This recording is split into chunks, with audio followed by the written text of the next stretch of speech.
उत्तम भयन रतिपतिम रमयान चकार। गोपीদেরকে নিয়ে দিব্য ভগবান রাস লীলা আরম্ভ করলেন। বলিয়ে রাস বিহারী ভগবান কি। কোন গোপীর খোপা বেঁধে দিচ্ছেন, কাউকে কোলে নিয়ে তুলে নৃত্য করছেন, কাউর মাথায় ফুল লাগিয়ে দিচ্ছেন। এই প্রকার দিব্য লীলা বিলাস চলছে। গোপীদের মনে অভিমান হয়ে গেল, অহংকার হয়ে গেল।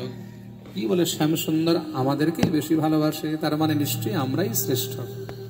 দেখো, জগতের মালিক সব ছেড়ে দিয়ে আমাদের সঙ্গে ব্যস্ত হয়ে রয়েছে, তার মানে আমরাই শ্রেষ্ঠ। হ্যাঁ, মুখ্যমন্ত্রী এসে যদি দুর্গাপুরে কার কাঁধে হাত দিয়ে ঘুরে, তাহলে কি হবে? ও তো আর মানুষকে মানুষই মনে করবে না, তাই তো? আমি তো এখন যা আছি সব আমি আছি, জানো দিদি, আমার কাঁধে হাত দিয়ে ঘুরেছে। অর্ধেক পাগল তো ওই হয়ে যাবে। প্রেম সে বলো। প্রধানমন্ত্রী যদি কার কাঁধে হাত দিয়ে ঘুরে, পরের দিন থেকে সব নিউজ চ্যানেলের মধ্যে ওকেই দেখাবে। 4 জন আসবে, আগে জিজ্ঞাসা করবে, তারপরে 40 জন এসে জিজ্ঞাসা করবে, প্রধানমন্ত্রী যে আপনার কাঁধে হাতটা রেখেছিল কেমন লাগছিল, দিয়ে ঘুরেছে, আপনার কেমন লেগেছে? গরম গরম লেগেছে না ঠান্ডা ঠান্ডা লেগেছে? প্রেম সে বলো।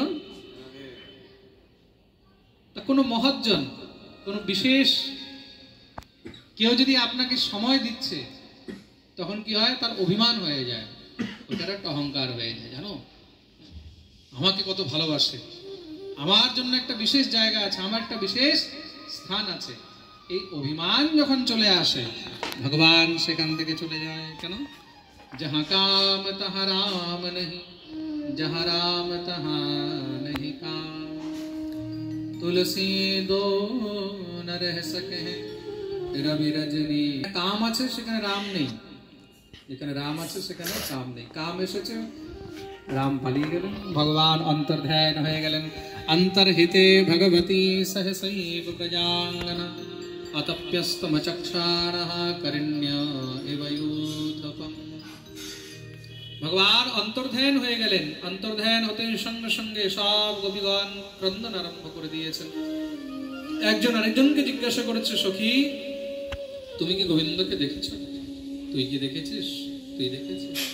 কোথাও যখন আর গোবিন্দকে খুঁজে পায় না, লতা তরু গুল্ম তাদেরকে জিজ্ঞাসা করছেন, বৃক্ষ, আরে অশোক, অশ্বত্থ, আরে আম, খেজুর, বিল্ল, তোমরা কি দেখেছ?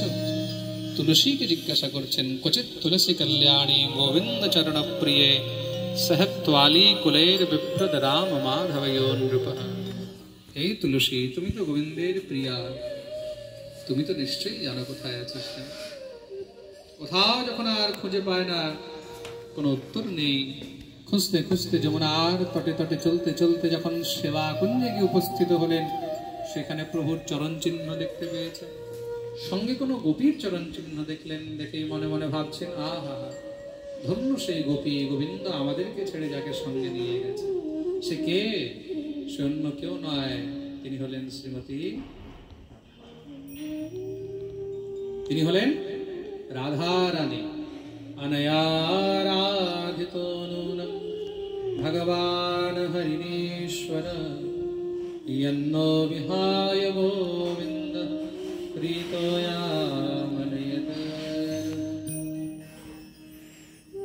অনয়া রাধিতো নূনম, তিনি হলেন রাধা রানী। সমস্ত গোপীগণ রাধারানীর ভাগ্যের প্রশংসা করছেন। করতে করতে সেই চরণ চিহ্ন দেখতে দেখতে যখনই নিকুঞ্জে প্রবেশ করেছেন, সেখানে গিয়ে দেখছেন রাধারানীও বসে বসে কাঁদছেন। সব ঘিরে বসে গেলেন। হে প্রিয়াজি, শ্যামসুন্দর আমাকে ছেড়ে, আমাদেরকে ছেড়ে তোমাকে নিয়ে এসেছিল, কিন্তু তোমাকেও কি ছেড়ে চলে গেছে? বলে হ্যাঁ। জানো কেন?